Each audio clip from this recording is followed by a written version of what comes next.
Si tu as l'impression qu'au fil de l'année, celle-ci te glisse entre les doigts, que tu cours partout après le temps sans vraiment savoir où tu vas, cette vidéo est faite pour toi. Aujourd'hui, j'avais envie de te montrer comment j'organise, comment je planifie mon année, très simplement, sans méthode compliquée et toujours sans pression. Il s'agit de mon organisation personnelle et familiale. Pour rappel, on est une famille de 4, on travaille tous les 2 à temps plein. C'est une organisation qui fonctionne bien pour nous. Ce petit moment de planification, c'est quelque chose que j'adore faire chaque année. J'aime bien le faire en fin d'année pour préparer l'année qui arrive ou en début d'année. Et en même temps, je trouve qu'il n'y a pas de mauvais moment pour commencer à s'organiser et à planifier.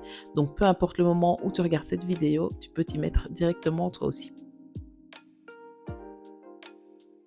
Pour que ce soit plus clair, j'ai découpé la vidéo en 3 parties. Dans la première, je te présente les outils que j'utilise. Ensuite, comment je planifie mon année une fois par an. Et enfin, comment je fais le suivi au quotidien et semaine après semaine. Le premier outil que j'utilise et probablement le plus important chez nous, c'est le calendrier mural. C'est vraiment ce qui me permet de me vider la tête et d'avoir une vision très claire du planning de la famille. J'ai une mémoire assez visuelle, donc savoir que j'ai quelque chose de prévu tel jour ou telle semaine, ça m'aide déjà énormément. Des calendriers muraux, vous en trouvez de toutes les sortes et pour tous les budgets. Pour moi, ce qui est très important, c'est qu'ils soient clairs, lisibles, quand même agréables à regarder et que les cases soient relativement grandes. Ça peut sembler être un détail, mais j'ai déjà eu des calendriers relativement jolis, mais pas du tout pratiques, où les cases étaient beaucoup trop petites et après 2 ou 3 rendez-vous sur le calendrier, ça semblait déjà ultra surchargé.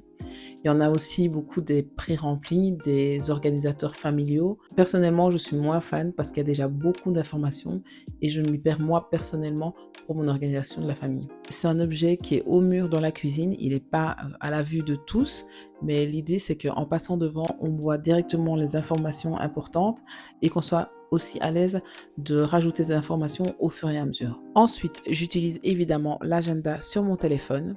C'est vraiment mon pense-bête au quotidien. Donc, je mets des rendez-vous familiaux, des événements importants. J'ai aussi certains événements du travail qui se mettent automatiquement sur mon agenda. Alors, l'agenda de mon téléphone, c'est pas le plus beau, c'est pas le plus structuré. Pour la simple et bonne raison que je suis déjà relativement souvent sur mon téléphone et que j'ai pas envie de rajouter ce temps d'écran en plus.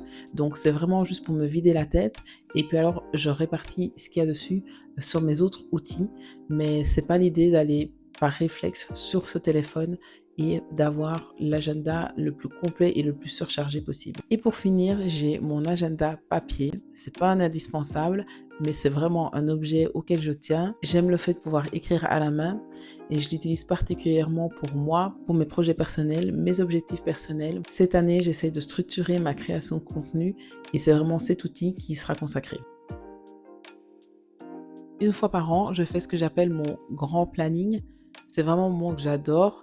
Je prends pour moi pour vraiment structurer et voir l'année qui arrive. Je prends donc les 3 outils dont je viens de parler, donc le calendrier mural, l'agenda sur mon téléphone et mon agenda papier.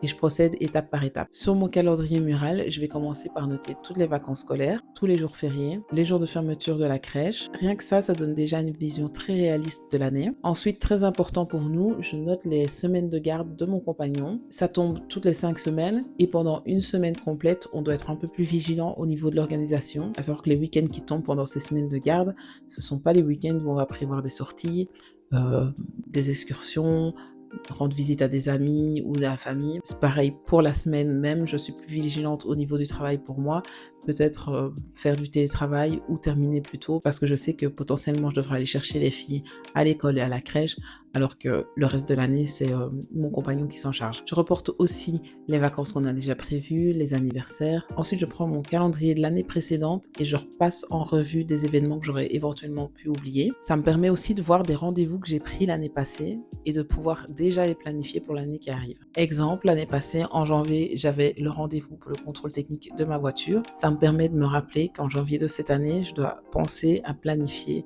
dans le courant du mois le contrôle technique à nouveau. Ça marche pour le contrôle technique, les rendez-vous médicaux chez les spécialistes, le dentiste des enfants. Vraiment, cette petite astuce-là, ça réduit énormément la charge mentale, je trouve. Petite astuce qu'il y a dans mon calendrier de cette année, justement, c'est un petit encart tout doux. C'est là que je vais noter les rendez-vous que je vais devoir programmer dans le courant du mois qui vient. Ça me permet de ne pas garder en tête et en même temps de ne pas oublier complètement non plus. Pour ce grand planning annuel, je prends aussi l'agenda de mon téléphone en parallèle et je regarde si effectivement j'ai pas oublié d'ajouter d'autres éléments. Et pour rappel, l'agenda de mon téléphone, c'est plutôt le pense-bête, c'est ce qui me sert à me vider l'esprit. Les événements comme les anniversaires, c'est récurrent.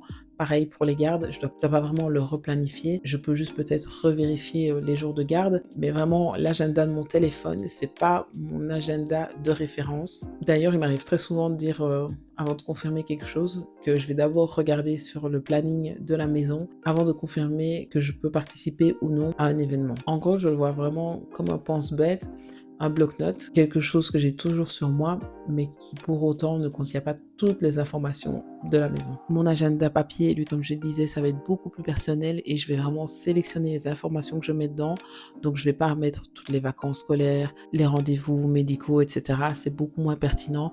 J'essaye de pas le surcharger d'informations et pas trop polluer cet agenda. Donc, une fois que le grand planning est posé, ce qui est très important, c'est le suivi. Au niveau du calendrier mural, j'essaie de regarder tous les mois et toutes les semaines, ce qui est prévu pour la semaine à venir justement. Tous les mois, je prends mon agenda papier et j'essaie de me noter quelques objectifs concrets et atteignables. L'idée, c'est pas de faire une to-do à rallonge dans laquelle on se perd, mais vraiment de me noter 3 points sur lesquels j'essayerai de travailler ce mois-ci. Je passe aussi en revue le calendrier mural pour savoir un petit peu ce qui est prévu et passer en revue l'encart to-do du mois. Et chaque semaine, c'est pareil, je fais un petit point rapide. Petit aparté par rapport à mon agenda papier, je le vois un peu comme mon vision board, mais en version écrite. D'ailleurs, un vision board, si tu n'en as pas encore un, c'est quelque chose que je t'encourage vivement à faire. C'est très simple à faire, ça n'a pas besoin d'être compliqué. Chaque année, je vais sur Pinterest pour trouver des inspirations au niveau des photos, des citations. J'essaie donc de visualiser ce que je voudrais atteindre durant l'année qui arrive. Toutes ces images ou ces citations,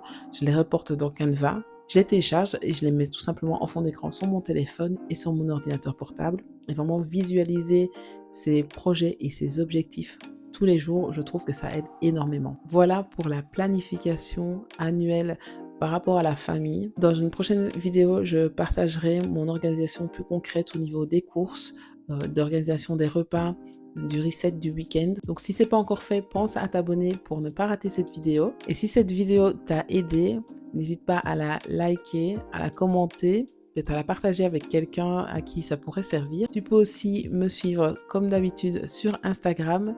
Et quant à moi, je te retrouve très bientôt pour une prochaine vidéo.